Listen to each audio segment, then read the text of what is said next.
안녕하세요. 돈을 복사하는 남자 돈복남입니다. 올해 마지막 월요일 녹화 방송인 것이 뭔가 어색하기도 하고 생각이 많아지는데요. 제가 열심히 잘한 건지 많이 모자르진 않았는지 아쉬움이 많이 남습니다. 부족한 돈복남을 많이 시청해주시고 사랑해주셔서 정말 감사드리고요. 제가 부족한 걸 너무 잘 알기에 계속해서 발전하는 내년의 모습도 보여드리겠습니다. 오늘 브리핑도 정성껏 준비했으니 집중해주세요. 여러분들 12월 13일 영상이 기억나시나요?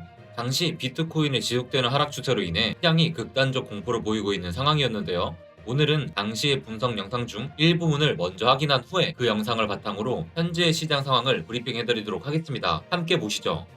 비트코인 일봉 차트입니다. 11월에 시작된 하락세가 계속해서 이어지고 있는 것을 확인할 수 있습니다. 차트만 보면 이런 식으로 헤드앤숄더 패턴을 그리며 하락을 할 가능성도 충분히 존재하기에 많은 이들이 비트코인 시즌 종료를 말하고 있는 상황입니다. 물론 추가의 조정은 얼마든지 가능하다고 생각합니다. 상승장의 중턱에서도 40%의 조정은 반복해서 나오는 게 비트코인이고 상승장에 들어서기 직전에는 50%의 조정도 아무렇지 않게 생기는 것이 비트코인입니다. 만약 비트코인이 많은 매물대를 형성했던 34,000달러대까지 추가 조정을 준다면 현재 가격을 기준으로는 30% 하락이 되고 11월 고점의 기준으로는 50% 하락이 됩니다. 불가능한 시나리오는 아닙니다. 하지만 만약 그 정도의 조정이 발생한다면 저는 그것을 시즌 종료가 아닌 이전에 생각했던 것보다 더 큰 불장이 임박한 것이라고 해석할 것입니다.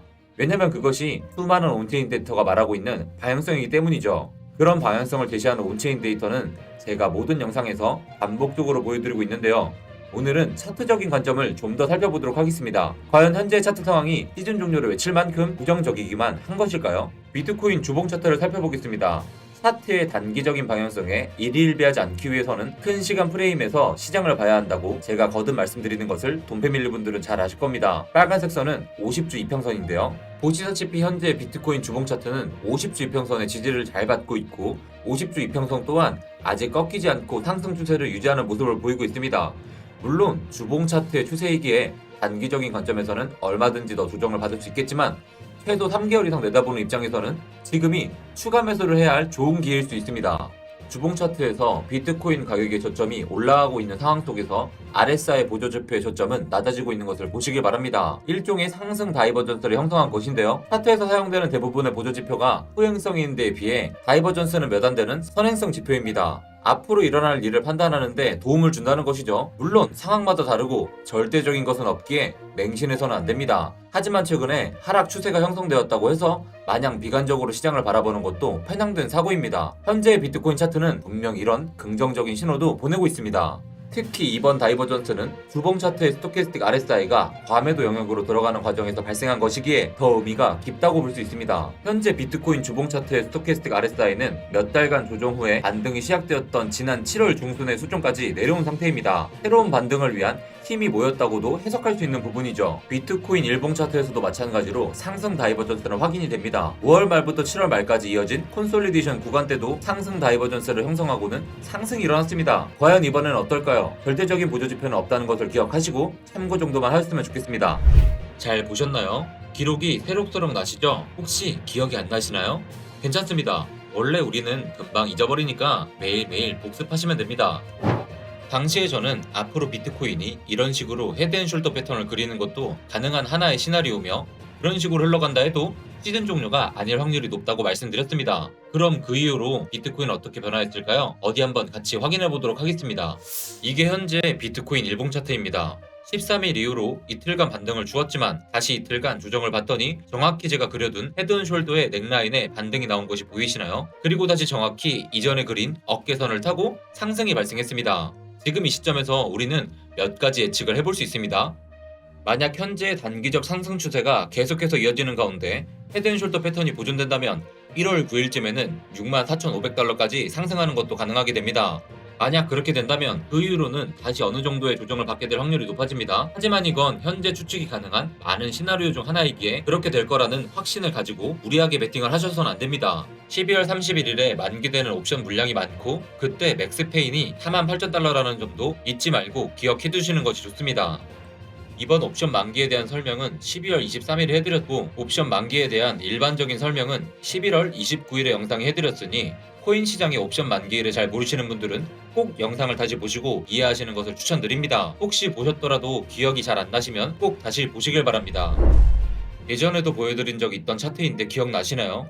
비트코인 옵션의 맥스페인 가격과 비트코인 가격을 함께 비교한 차트입니다. 여기서 초록색 선이 비트코인의 가격이고 여러가지 색으로 표시된 선이 맥스페인의 가격입니다. 보시면 비트코인 가격과 함께 맥스페인 가격도 계단식으로 변하는 걸 알 수 있는데요. 여기서 우리는 한 가지 인사이트를 얻을 수 있습니다. 잘 보시길 바랍니다. 상승세가 강했던 올해 4월 말까지는 맥스페인 가격이 비트코인 가격을 지지해주는 모습을 보였습니다. 그러다가 5월 중순 이후로는 비트코인 가격이 맥스페인 가격보다 낮아져서 오히려 맥스페인 가격이 저항선 역할을 한 것이 보이시나요? 그리고 7월 말 이후로 다시 상황이 바뀌어서 맥스페인 가격은 비트코인 가격을 지지해 주었습니다. 자, 이제 중요한 것은 현재는 어떤 상황이냐는 것인데요. 지난 12월 4일의 하락은 롱포지션 청산 규모와 온체인 데이터 그리고 차트의 보조 지표를 통해 봤을 때 많은 면에서 5월 19일의 부처빔 때와 유사한 형태를 보여줬습니다.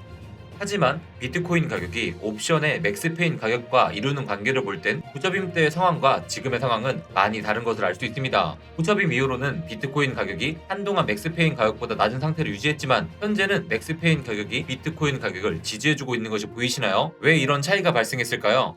그건 부처빔 당시에 비해 비트코인의 하락에 베팅하는 이들의 비율이 높지 않기 때문입니다. 부처빔 이후로는 하락에 베팅하는 이들이 많았기 때문에 가격의 상승이 오히려 그들에게 타격을 주는 조건이었습니다.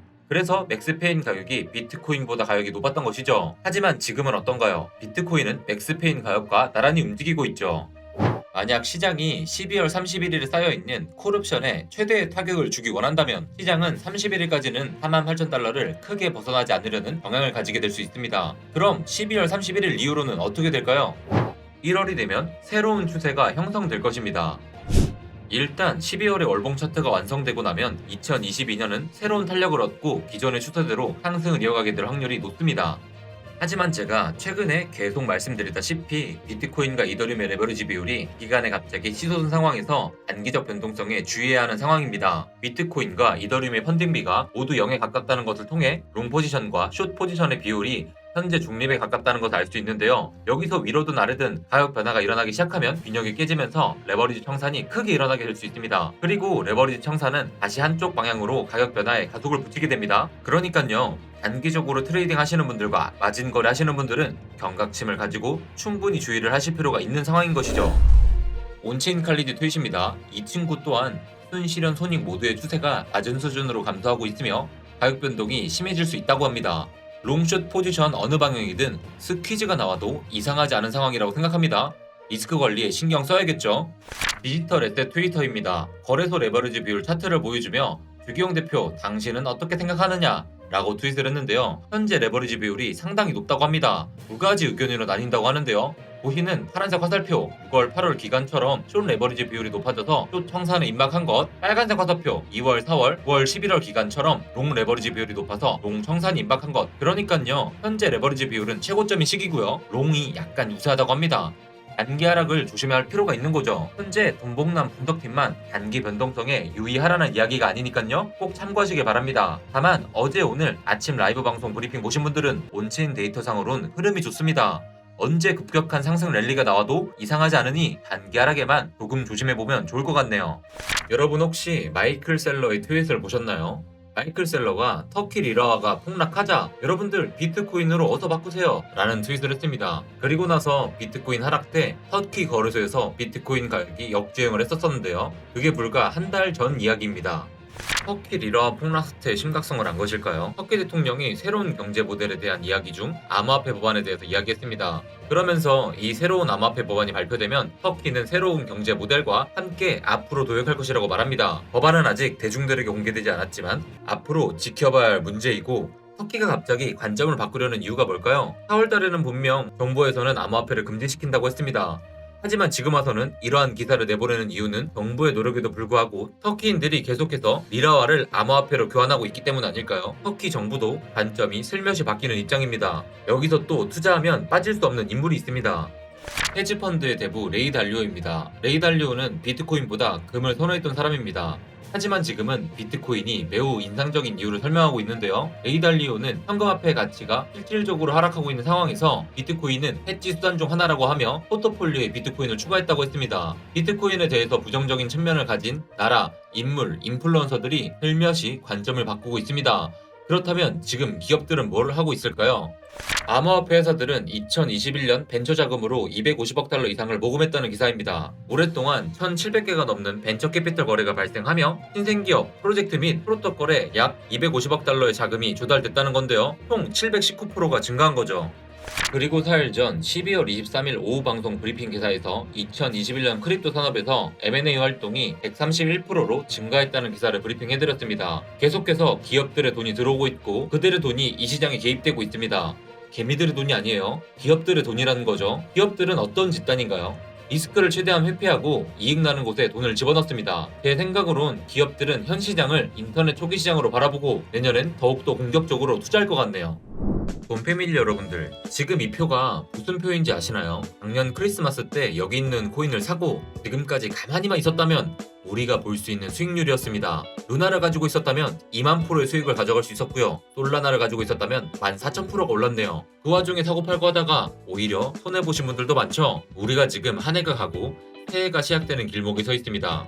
만약 여러분들이 올해 중에 가만히만 있어도 큰 수익을 주는 코인을 가지고 불필요하게 매매하다가 손해를 보셨다면 지금 자신의 매매법을 반성하고 돌아보기에 가장 좋은 시기입니다. 왜냐면 2022년은 2021년과 달라야 하기 때문이죠. 2021년에는 코인으로 인생을 바꾼 이들이 많았습니다. 하지만 그 기회를 놓쳤다고 해서 지금 좌절하지 마세요. 기회는 또 찾아옵니다.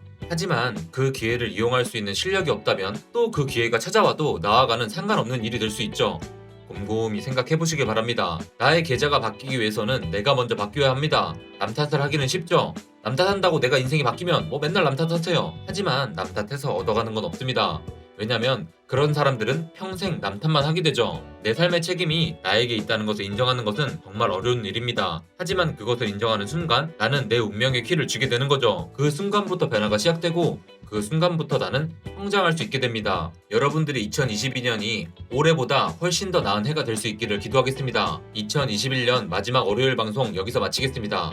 2022년 월요일 방송은 더 알차게 준비할게요. 구독 잊지 마시고요. 올해도 감사했습니다.